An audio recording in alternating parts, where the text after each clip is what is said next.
Ujedinjene nacije upozoravaju na još jedan val akutne gladi u Gazi ukoliko se ne osigura hitna humanitarna asistencija. Više od 200.000 ljudi dalje u hitnoj fazi nesigurnosti hranom. Ponajviše žene, majke i djeca. UN-ova specijalna izvjestiteljica o nasilju nad ženama i devojčicama Reem Alsalem u svom najnovijem izvještaju predstavljenog u Ženevi ističe teške posljedice rata u Gazi. Kaže, u prvih 100 dana izraelske invazije nakon 7. oktobra 2023. u prosjeku su ubijane 2 majke na sat. UN-ova izvjestiteljica Alsalem je moja gošća večeras. Smijenjen je glavni tužilac Međunarodnog krivičnog suda sa sjedištem u Hagu, Reem Khan, zbog optužbi za seksualno nedolično ponašanje. Khan je odbacio optužbe i tvrdi da je postupak protiv njega bio nepravedan te povezan s nalogom za izručenje Netanjahua i Galanta upravo Hagu. A predstavnički dom Američkog kongresa usvojio je prijedlog vojnog budžeta vrijednog $1,15 trilijona koji uključuje proširenje vojne saradnje sa Izraelom. Odluka dolazi u trenutku teške humanitarne krize u Gazi, zbog čega je izazvala brojne reakcije. Izraelski strateški analitičar i bivši oficir IDF-a, koji je postao oštar kritičar izraelske politike, javno je promijenio svoj raniji stav i više ne odbacuje tvrdnje da Izrael u Gazi čini genocid. Šael Ben Efraim, moj gost, je večeras. Američki predsjednik ove sedmice odobrio je nuklearni sporazum sa Saudijskom Arabijom vrijedan milijarde dolara. Sporazum je već izazvao zabrinutost dijela američkih, ali i izraelskih zvaničnika zbog mogućnosti vojne zloupotrebe nuklearne tehnologije. A Trump je ove sedmice uveo i novi val carina na više od 80 zemalja. Ja sam Mika Ferrer-Gotić. Ovo je Puls, planete.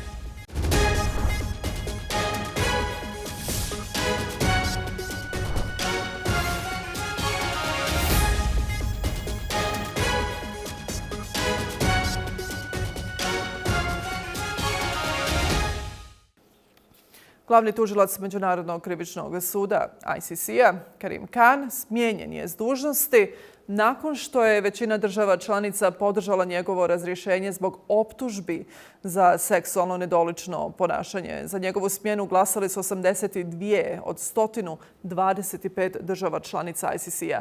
Khan je odbacio optužbe i tvrdi da je postupak protiv njega bio nepravedan te povezan s nalogom za izručenje Netanjahua i Galanta upravo Hagu. Njegova smjena ne utiče na predstojeće i postojeće predmete i naloge za hapšenje koje je izdao ICC. Svjetski program za hranu Ujedinjenih nacija upozorio je da bi se situacija s glađu u Gazi mogla naglo pogoršati i to bez hitnog osiguravanja dodatnih sredstava za humanitarnu pomoć. Iz UN-a ističu da sadašnja poboljšanja nisu rezultat oporavka, već isključivo djelovanja humanitarne pomoći. Više od 200.000 ljudi i dalje u hitnoj fazi nesigurnosti hranom, dok je za nastavak operacija u Gazi na okupiranoj zapadnoj obali do kraja godine potrebno više od $420 milijuna. UN-ova specijalna izvjestiteljica o nasilju nad ženama i devojčicama Reem Alsalem u svom najnovijem izvještaju predstavljenog u Ženevi ističe teške posljedice rata u Gazi. U prvih 100 dana izraelske invazije nakon 7. oktobra 2023. godine, kaže, u prosjeku su ubijane 2 majke na sat. Palestinske majke i njihova djeca bili su posebno ciljani genocidnim jezikom, ističe se to u izvještaju. Uništena je i klinika za vantjelesnu oplodnju u Gazi, pri čemu su uništene 1000 embrija. Između oktobra 2023. i februara 2026. godine majke u Gazi izgubile su najmanje 21.289 djece. Napadi na zdravstvene ustanove, uključujući majčinske neonatalne službe, dodatno su povećali mortalitet majki i djece. Alsalem to opisuje kao dio šireg obrasca femicida i reproduktivnog nasilja u sukobima. Reem Alsalem, UN Special Rapporteur on Violence Against Women and Girls since 2021, presented her report Violence Against Mothers to the Human Rights Council. It argues that motherhood is systematically undervalued as a private choice rather than a public good, leaving mothers exposed to economic, reproductive, physical and psychological violence. In conflicts, the report claims mothers are deliberately targeted because they embody people's continuity, with Gaza cited as a central case of reproductive violence used as a tool of genocide. Reem Alsalem is joining me from Brussels. Ms. Alsalem, welcome to the program and thank you for joining. Thank you for having me. Before we dive into your report itself, as we speak, Israel now controls around 70% of the Gaza Strip, while renewed restrictions, displacement, and ongoing military operations have once again pushed much of the population towards severe food insecurity, despite the ceasefire, or so-called ceasefires, we can say it. Families who briefly hoped conditions would improve are again facing hunger, acute hunger, violence, and repeated displacement. Now, from the perspective of your mandate, what does this tell us about the protection of civilians, especially mothers and children? And how should the international community really respond when humanitarian relief appears unable to keep pace with the realities on the ground that we see today? Yeah, well, first of all, I think it's a travesty to continue to call this a ceasefire. It has nothing of a semblance of a ceasefire. The killing of Palestinians in Gaza has continued. Just last night, Gaza has been under very intense bombardment. Entire families continue to be exterminated. Tents and people in them continue to be burned. And of course, civilians are the ones that bear the brunt of this. And of course, the majority of those are also women and children. And so the genocide that has been ongoing prior to the ceasefire has continued. And Israel is unabated, emboldened by this so-called ceasefire in order to consolidate its control over Gaza, the Gaza Strip, in order to also continue with the killing machine and in fact, even to export its model beyond Gaza. Now we see very sustained, terrifying attacks on Palestinian civilians in the West Bank, but also to Lebanon. As Israeli officials have said themselves, they are going to implement in Lebanon what they've been doing in Gaza. Their words, not mine. I see you call it genocide as well, and United Nations have classified this as genocide. It took almost 3 years to call it actually what it is. Now, your report states that in the first 100 days after October 7th, 2023, an average of 2 Palestinian mothers were killed every hour. Now, what is the primary source for that figure? How was it calculated? And except that we've seen it live being broadcasted from Gaza by the journalists who are now killed as well. How did you verify the status of the deceased as mothers?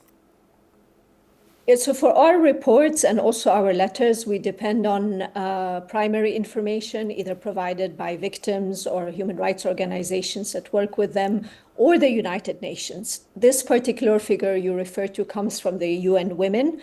But of course, it also is consistent with kind of other data that we have available. So just to give you an example, it's estimated that the number of orphans, Palestinian orphans in Gaza are between, a conservative estimate is 56,000. And just today, the Gaza authorities said that it's more like 65,000. So these are also children that have lost either one or both of their parents.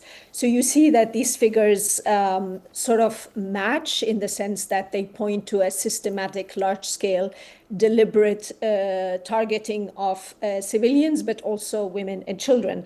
And it's also consistent with the kind of declarations that Israel has made. Namely, it has continuously incited hatred and violence against Palestinian mothers specifically, in fact, and also Palestinian children, calling them terrorists, saying that they will grow up to be terrorists and therefore they should be annihilated. So So when you look at this whole picture, you see that, in fact, this number is very credible.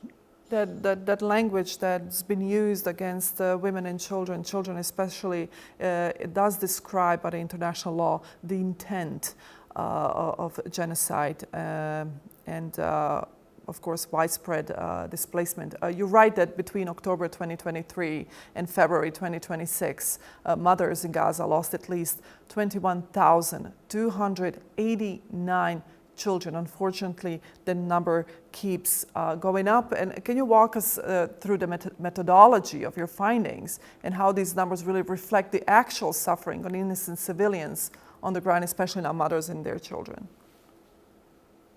So look, for our reports, we put out a call for input. So for this specific report, I had received actually quite a lot of submissions, 167 submissions from, again, victims, so women and girls that have suffered human rights violations, organizations working on their behalf. This number includes also submissions from 24 states, and it was complemented by also consultations with 60 experts in the issues of motherhood, international law, and of course the countless secondary sources that I have analyzed.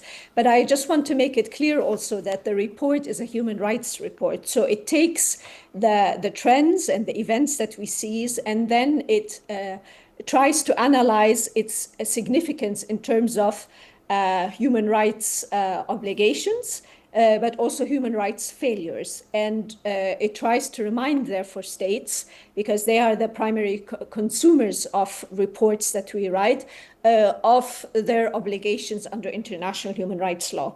And therefore, when it comes to women, mothers that suffer atrocities that are in times of conflict, the primary recommendation has been to recognize, first of all, that reproductive violence, which is what also the mothers in Gaza have experienced, is gender-based violence against women, is a form of gender-based violence. It can also happen very deliberately in the service of genocide. And in fact, you know, the Genocide Convention also recognizes reproductive violence as a form of violence because it speaks about actions or acts that seek to prevent births within a group, and therefore also the deliberate killing of mothers and their children, the targeting of the IVF clinic, for example, but not just in Gaza, also in other places, the deliberate targeting of health facilities, the killing of health staff, preventing access of pregnant and lactating women and infants to the adequate care that they need, the lack of distinction of civilian infrastructure and populations. All this adds to really a violation of the rights of civilians, but also particularly mothers. It has become normalized. It seems like no matter what the news is, there's just no action. We don't see the action, concrete, specific action when it comes to international community and, of course, the governments of the states.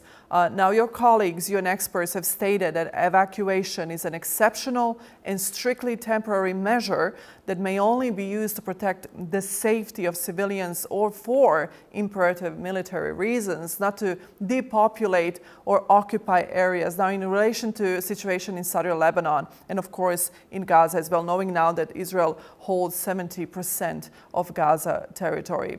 Now, given the large scale and prolonged displacement of hundreds of thousands of civilians, including an estimated 620,000 women and girls and around 16,000 pregnant women, this is southern Lebanon, how do you assess Israel's mass evacuation orders and the ongoing restrictions on return against the standard? And does this pattern of displacement that we see now raise concerns under your mandate regarding violence and harm specifically affecting mothers? Very much so. As we said in our statement, international humanitarian law is actually very clear that any so-called evacuation orders or evacuations must be exceptional, they must be temporary, and they must be, if given, strictly necessary for actually the civilian safety or for the military imperative. However, the key word is temporary also. So civilians must be allowed to return once those reasons cease. So it should not be a justification or a cover for long-standing permanent displacement and then occupation of the land and houses of these people. And I want to bring you back to what I said at the beginning of this interview, which is that Israeli officials themselves have said that what they are implementing in Lebanon, especially in the south of Lebanon, is the Gaza model, which also means return to occupy permanently land, to forcefully displace civilians, to never let them come back, to destroy houses, to take over land. So this is very serious. Now, once again, we see there is no distinction between military and civilian targets. There is a widespread killing of civilians, including women and girls, and it has put, of course, the most vulnerable of women and girls in very precarious situations, including pregnant women that give birth without adequate maternity care. You have thousands of displaced persons that are huddled in many shelters that don't have adequate care or that are with family members. But the point is that they continue to be exposed to violence, and they don't have maternal health care, and they are under extraordinary also physical and psychological strain. Not to mention that we see the same targeting also of health staff with the double taps. So this is, again, a continuation of the Gaza model, unfortunately. I have to ask you this. How much hope is there really that your report will gain traction for the states to really do something?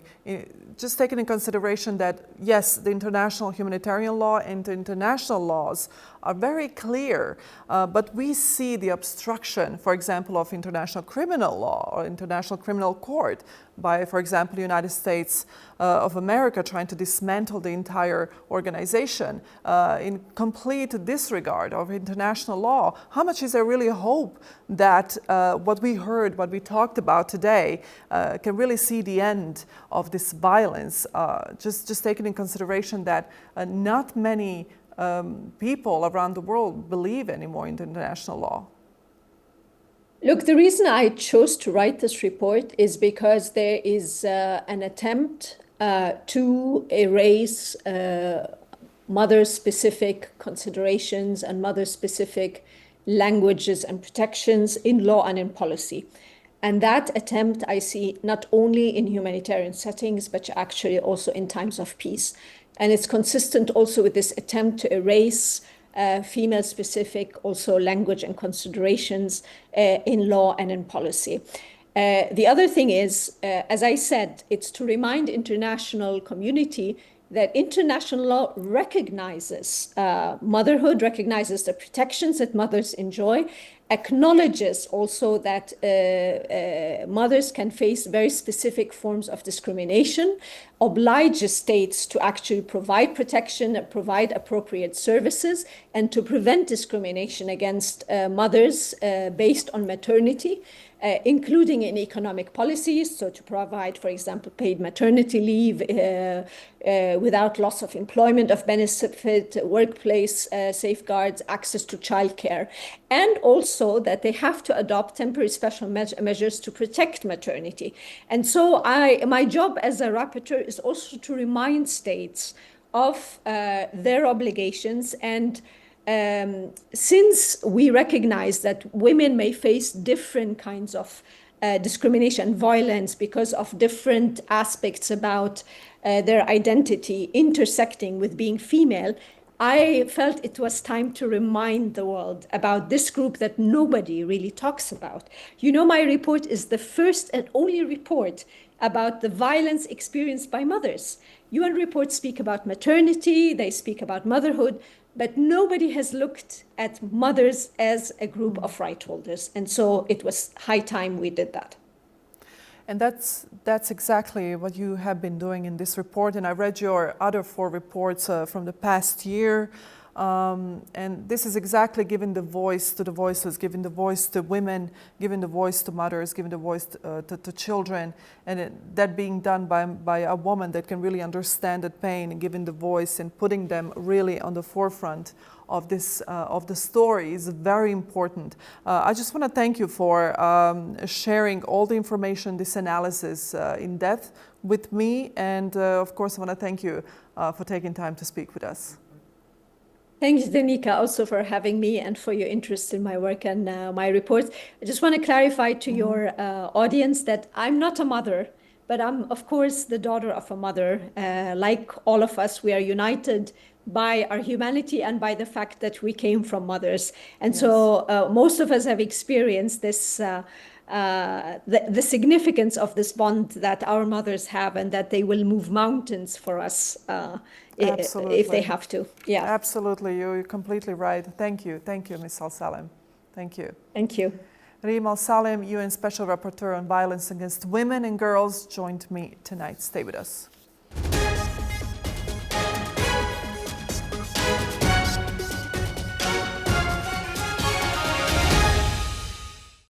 Predstavnički dom Američkog kongresa usvojio je prijedlog vojnog budžeta vrijednog 1,15 trilijona dolara, koji uključuje proširenje vojne saradnje sa Izraelom i finansiranje američkih vojnih aktivnosti povezanih s Iranom.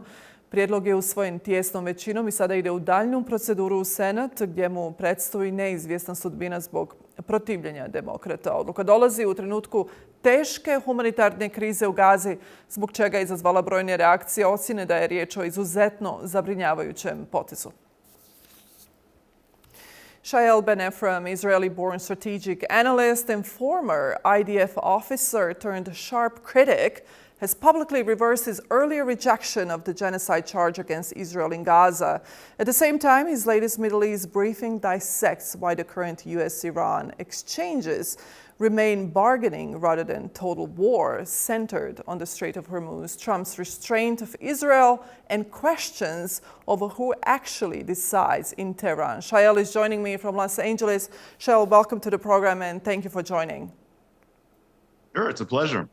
Šael, it's a pleasure. All right, first things first. All right, many will probably skip a heartbeat when I present you as a former IDF soldier, taking in consideration what the world has seen happening in Gaza. Now, you have spoken about serving in the IDF publicly before. I want to ask you, what was the experience like for you at the time? And at what point did you begin to feel that the institution or the mission you were the part of conflicted with your own personal principles? Well, everyone in Israel has to serve.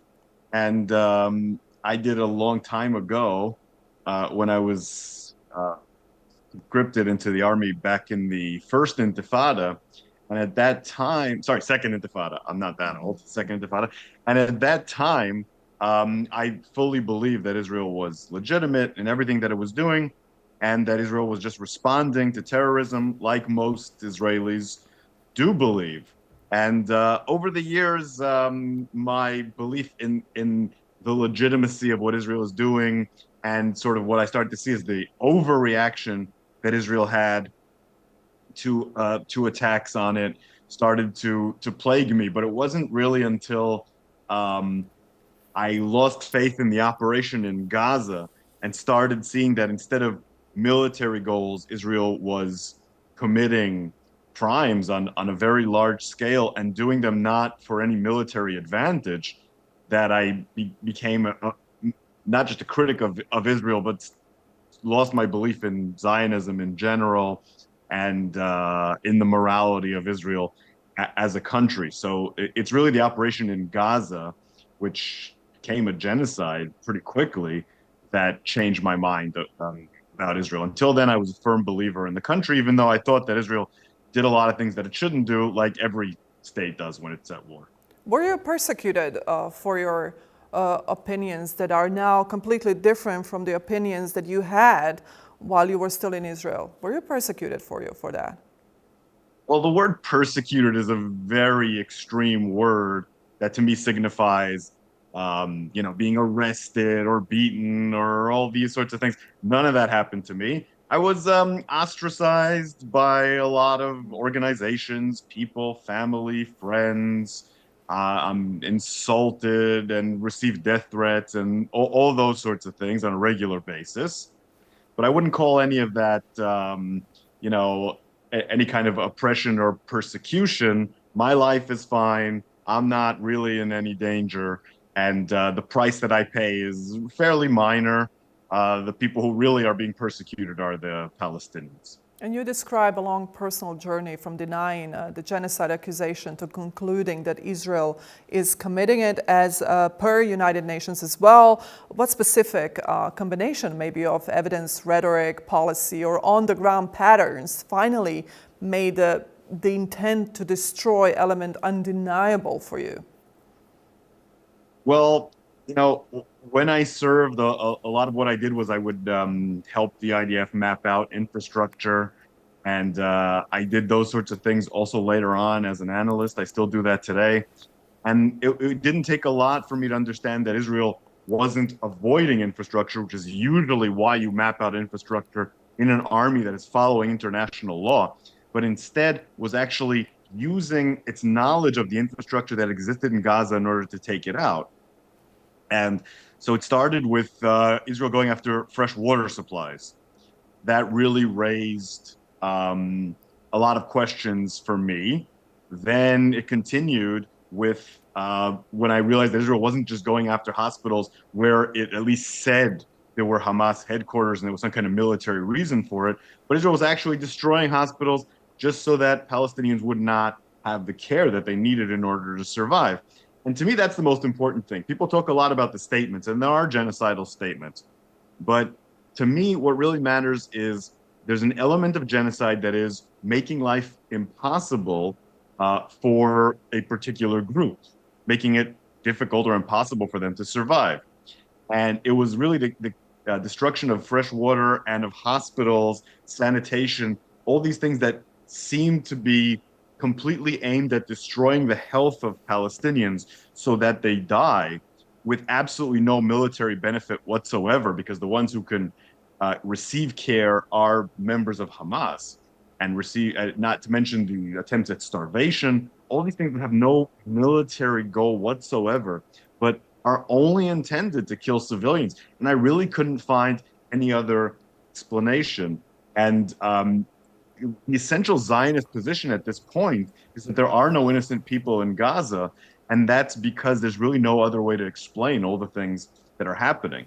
That's also a tacit admission of genocide. And this is exactly what you highlight in your work. I've read a lot of your work. You highlight the systematic destruction of water, healthcare, as you now mentioned, humanitarian infrastructure alongside aid restrictions. And in your view, at what point do these measures shift from harsh military necessity into deliberate infliction of conditions of life that we've seen on the ground in Gaza, calculated to bring about physical destruction? Yeah, look, going back to try to figure out when it switched from a legitimate operation to a genocide is tough to do. It doesn't seem like it was ever a legitimate operation. It seems to me like it was always rife with war crimes. Early on, I definitely saw an attempt to justify a lot of these attacks with military necessity that was then abandoned. So I don't think that that's what caused it to be a genocide as much as it's what made it undeniable that it's a genocide and made it impossible for people who are evaluating it objectively, in my opinion, to reach any other conclusion.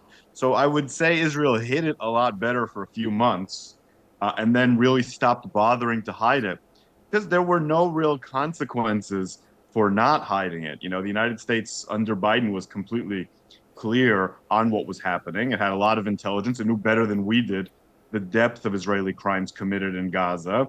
The EU, a little belatedly, also had all of that information, and they refused to put any meaningful sanctions on Israel I think the decision to keep Israel in the Eurovision, the decision to keep Israel in UEFA, and just the absolute unwillingness to put any kind of serious bans on Israel made Israel very brave and brazen, I should say, and just let it all hang out, and so it stopped being deniable. But I think that in retrospect, the worst bombings were in the first few days, and the genocide started in the first few days. And I, at the time, said that it wasn't a genocide. I was convinced that it wasn't a genocide. I was wrong. And that's quite a 180, I think. That's quite a 180 from your initial point to where you are now. Just one more question on this topic. Thoughts on the bill passed by the House of Representatives that will merge Israeli and U.S. tech and military. That's one of the newest. And what is coming out now that Chief Prosecutor of International Criminal Court, Karim Khan, has been dismissed in the past couple of hours. Yeah. So regarding the sort of merger, there's been a lot of disinformation about that. There isn't a merger really of the militaries. That's not something Israel would actually want, because that would provide the United States with a veto power over its military operations. What there is an attempt to do an end run around the increasing lack of popularity that Israel has in the United States to sort of secure the cooperation on military hardware and on intelligence, and deepen it as well in a way that would not allow Congress to cancel it easily. So there's a merger of the sort of military industry of the two, which is already very close, and a merger of intelligence, which is already very close, to safeguard it against political action. When people talk about a merger of the militaries, that's not accurate, and it's really not anything that Israel would want. As for the ICC, look, it's a very sensitive topic, because the prosecutor is involved in all these misdeeds, and I don't know the actual facts behind it, and I don't know how real the allegations are. My concern here is that the allegations against him are being weaponized in order to neutralize the ICC's ability to hold Israel and its leaders accountable for the genocide. There is a very well organized and very effective campaign against the ICC in the United States, to the point where ICC officials and judges can't use their bank accounts because of sanctions by the United States. There's no sanctions against Israel for committing genocide, but there's sanctions against a court that wants to hold them accountable for their crimes. So we already see that there's massive systematic bias against the ICC, and that the United States and Israel, who talked about their potential merger, are cooperating in order to derail the ICC from doing its job. And for the United States, it's important to stress this isn't just about Israel. The United States is committing its own crimes in Iran, committing its own crimes in other places in the world, plans to commit many more crimes. They have a Secretary of Defense who was appointed because he's an enthusiastic defender of war crimes. So this is an attempt to destroy the international order, such as it is. It was very nascent. It never had all that much influence to begin with, in order to hold leaders, not to hold leaders accountable for their crimes. And what the ICC prosecutor did or didn't do is almost irrelevant here. You have a campaign to destroy the ICC. And there's a lot of people who are concerned that now that he's stepped down, the ICC will start to think that going after Israel is not worth it, that if they want to be able to function in other parts of the world, they need to drop anything against the United States and Israel and focus instead on what they've mostly done so far, which is defenseless countries in Africa, which, by the way, their leaders need to be held accountable. But you also need to hold the powerful accountable, the truly powerful. So far, all they've done is take African leaders who've been ousted in coups and hold them accountable. And that's not what the ICC is there for. The ICC is there to stop another Hitler.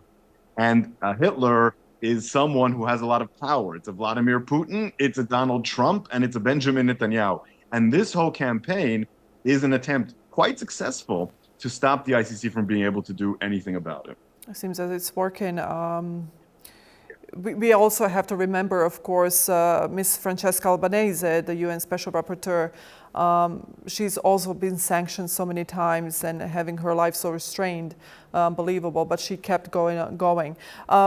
You answered half of my questions, but I want to take you to Iran now. We already mentioned Iran. Current Iran confrontation, you argue that Hormuz exchanges and recent strikes are still bargaining by the other means rather than all-out war. Now, what concrete indicators would convince you that the threshold into total war has actually been crossed?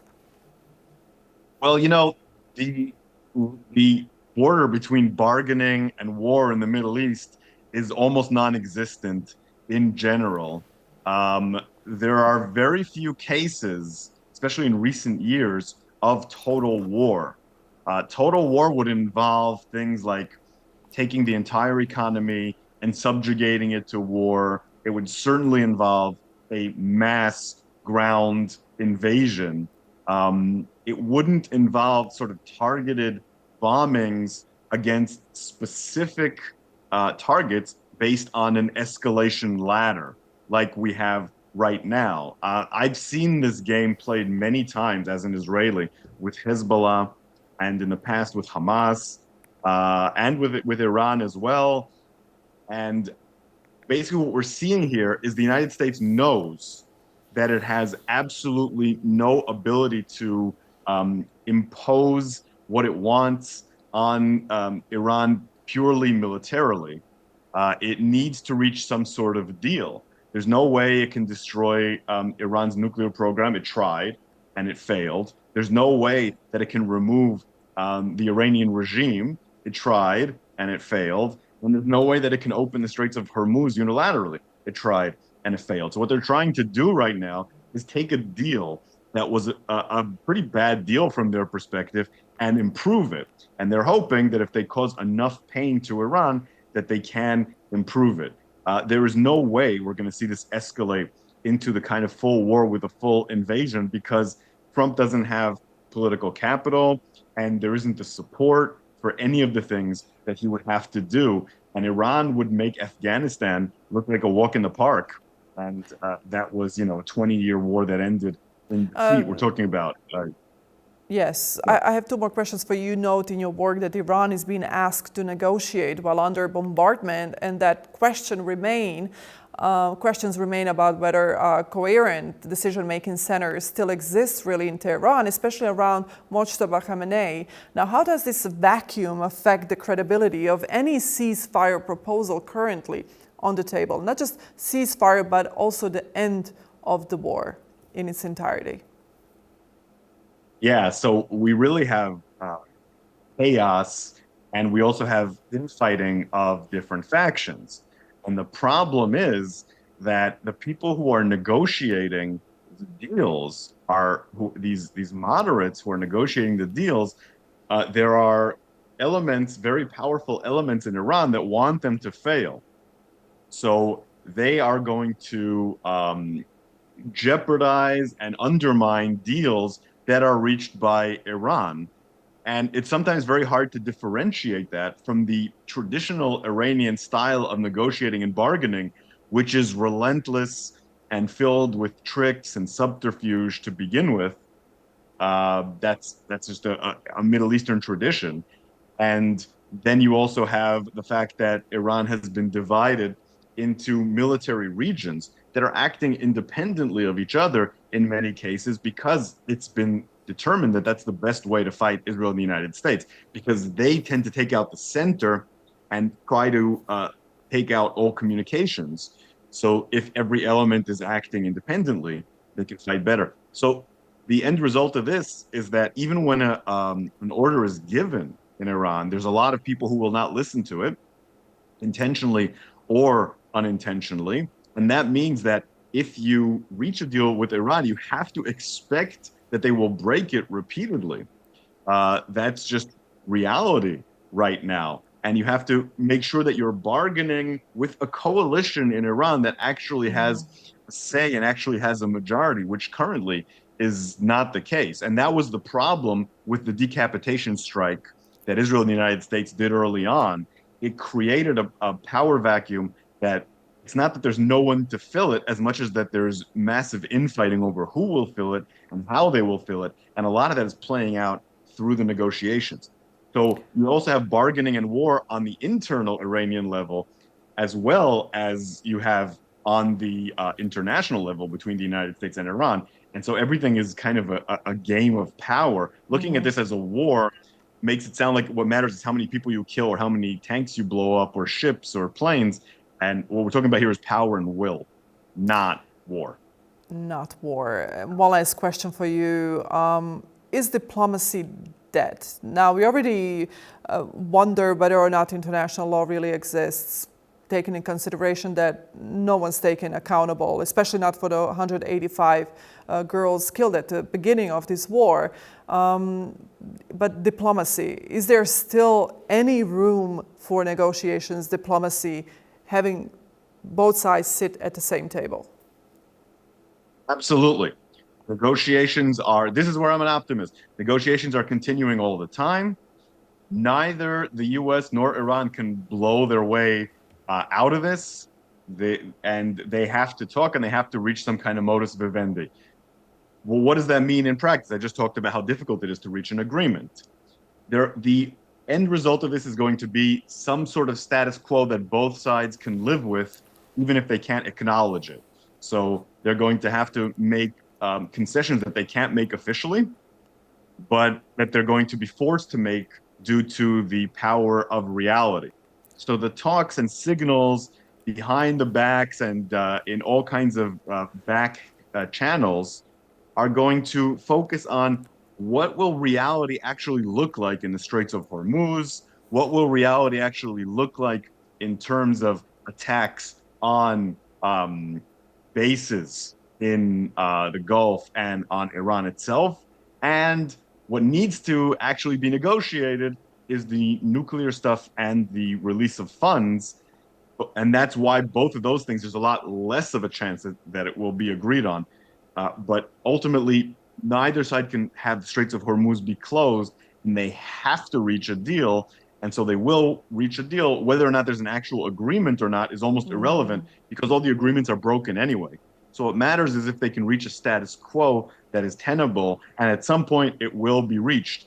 Even if that status quo is for 2 years, 3 years, 4 years, it will be reached. I was asking this because the war started during the negotiations in Geneva. If you remember, it started precisely in the middle of the negotiations and diplomatic efforts to find a solution. We've seen what happened. That's why I'm always wondering whether or not there's still room for diplomacy. I'm glad you're optimistic. And Šael, I'm really looking forward to speaking to you again, and I'm looking forward to your work.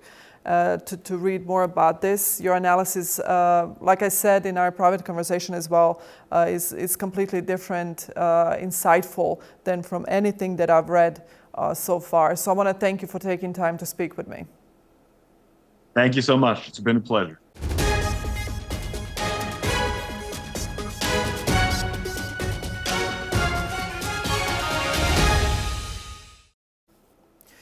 Američki predsjednik ove sedmice odobrio je nuklearni sporazum sa Saudijskom Arabijom vrijedan milijarde dolara. Dogovor predviđa saradnju američkih kompanija u razvoju civilnog nuklearnog programa i mogućnost obogaćivanja uranijuma u Saudijskoj Arabiji. Sporazum je već izazvao zabrinutost dijela američkih, ali i izraelskih zvaničnika zbog mogućnosti vojne zloupotrebe nuklearne tehnologije. A Trump je uveo i novi val carina ove sedmice na više od 80 zemalja. Nove carine će zamijeniti globalnu stopu od 10% koju je uveo u februaru i čiji rok je istekao ovog petka. Iako je Vrhovni sud Sjedinjenih Država presudio da je većina carina koje je predsjednik nametnuo neustavna, njegova administracija ne odustaje od agresivne trgovinske politike. Novim carinama su obuhvaćeni neki od najvećih saveznika Vašingtona, uključujući Evropsku uniju, Ujedinjeno Kraljevstvo, Kanadu, Australiju, ali i druge.